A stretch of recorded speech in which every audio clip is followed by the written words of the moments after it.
Dieu nous parle. Chaque jour, Charles et Carole vous présentent la leçon de l'école du sabbat.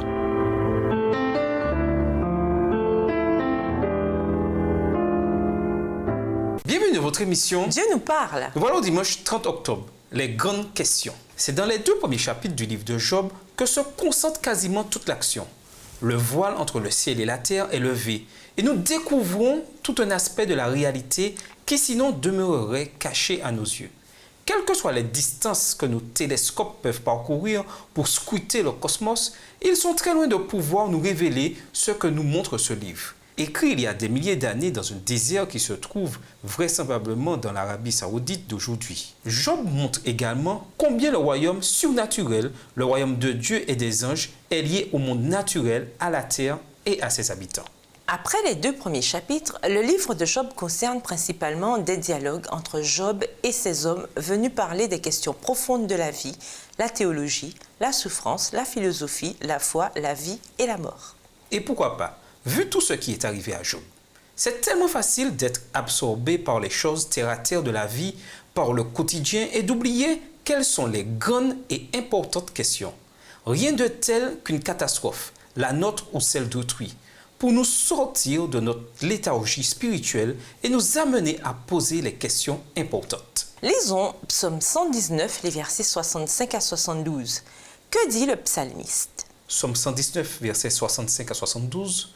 Tu fais du bien à ton serviteur, ô Éternel, selon ta promesse. Enseigne-moi le bon sens et l'intelligence, car je crois à tes commandements. Avant d'avoir été humilié, je m'égarais. Maintenant, j'observe ta parole. Tu es bon et bienfaisant. Enseigne-moi tes statuts.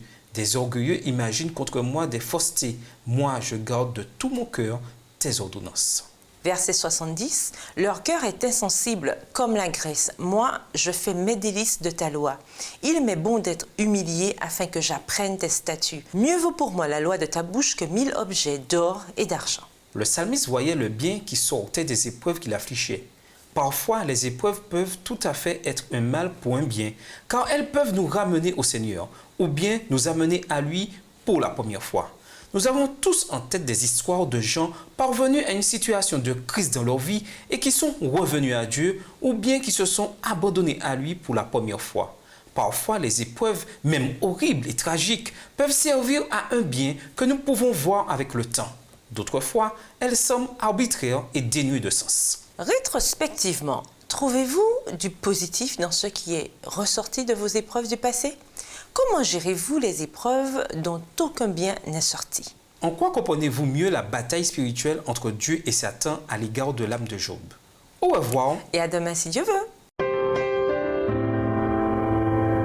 Dieu nous parle.